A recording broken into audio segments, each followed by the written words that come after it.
Hello friends, Roy here with Live Time. On this channel I share my take on life and on the times we live in. Today I'm going to share another chapter out of my book, Severe Weather Ahead. This is chapter 8. Hello, Jim Hansen here, Jim answered.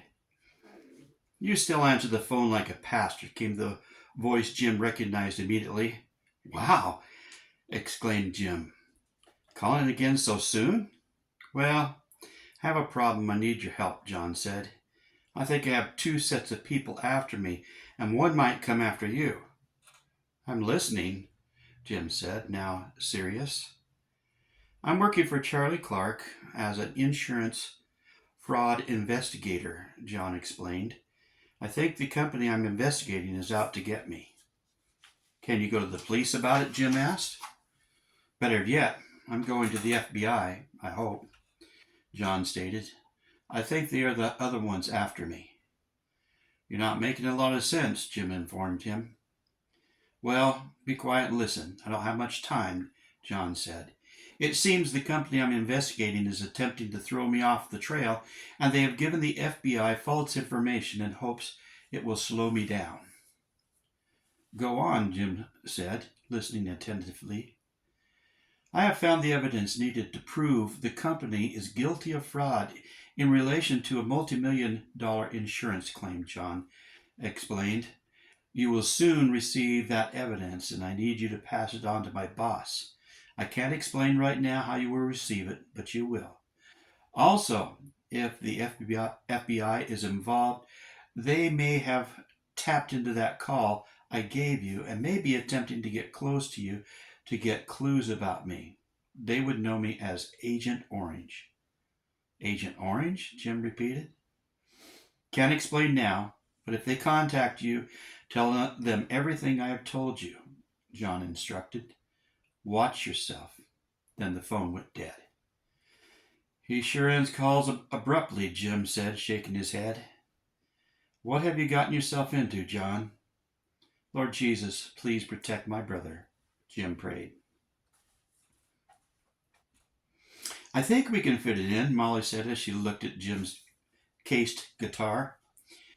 I'm glad I brought the one in the gig bag rather than the hard case, Jim added. I don't think the other one would fit in.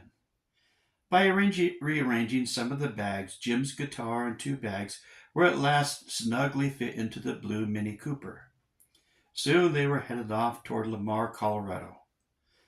It took only a couple hours to get there from Cimarron, so they had plenty of time.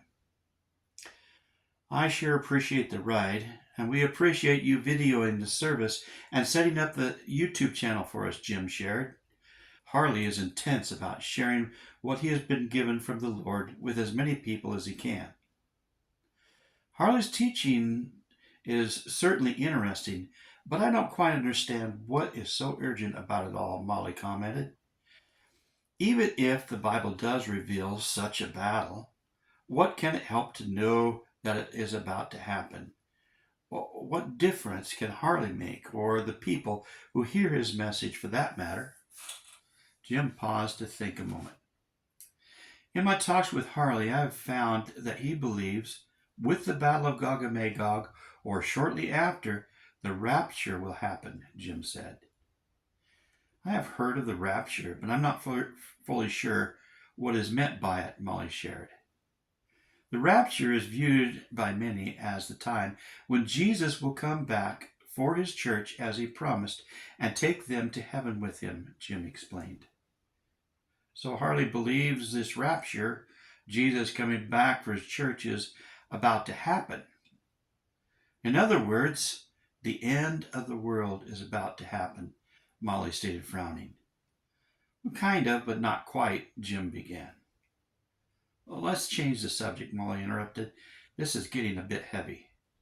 Then with a mischievous smile, she asked, So, do you believe in love at first sight? Jim's mouth dropped open and Molly laughed. Jim dramatically used his hand to close his mouth. That's quite the subject change, he admitted. Then he thought a moment. I would have to say it's possible, but I would tend to think love, real love, develops over a period of time spent with a person. I guess I would call love at first sight an attraction at first sight. Molly sat thinking for a moment. So it's all about how a person looks, she asked. That would probably have a lot to do with it, but the attraction might come from seeing someone who acts in a way that leaves a good impression, or someone who stands up for what they believe, or it could stem from shared hobbies, or activities, or convictions, Jim explained. That sort of takes the romance out of it, Molly objected. I think it might add romance to it, Jim said. Molly turned the little car off the freeway and stopped at a gas station convenience store.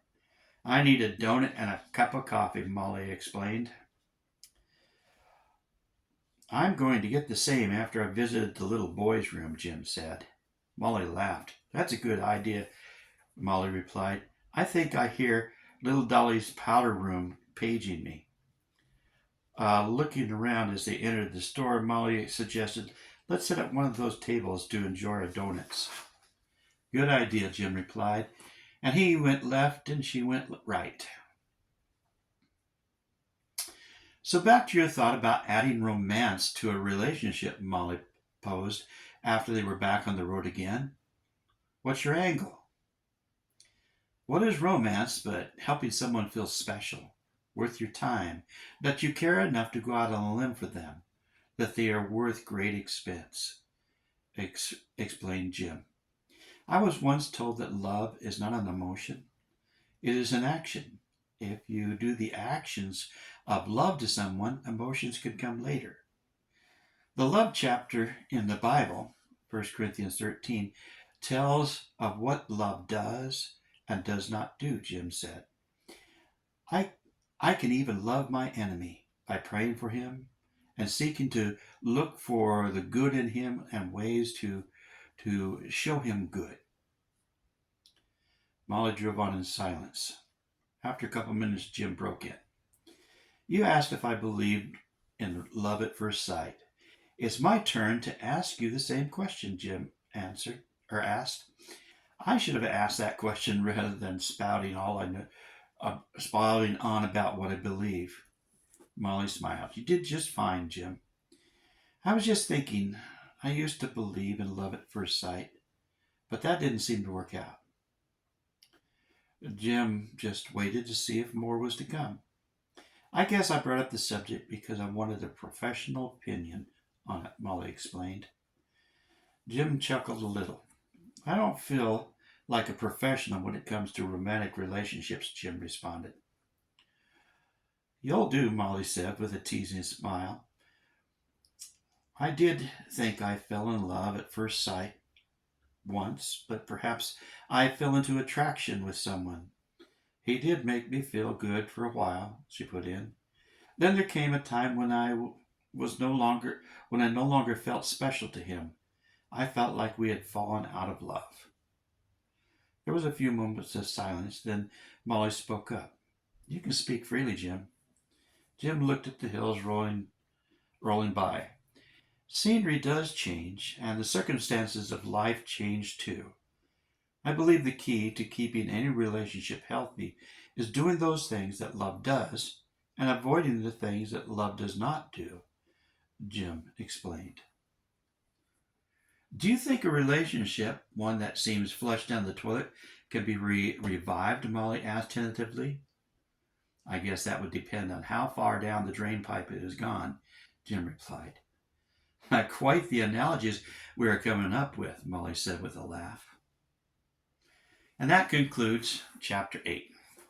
I'll be back in a little while with chapter 9. I hope you're enjoying this. I hope you might even learn a few things out of it. Blessings in Jesus. Have a good evening.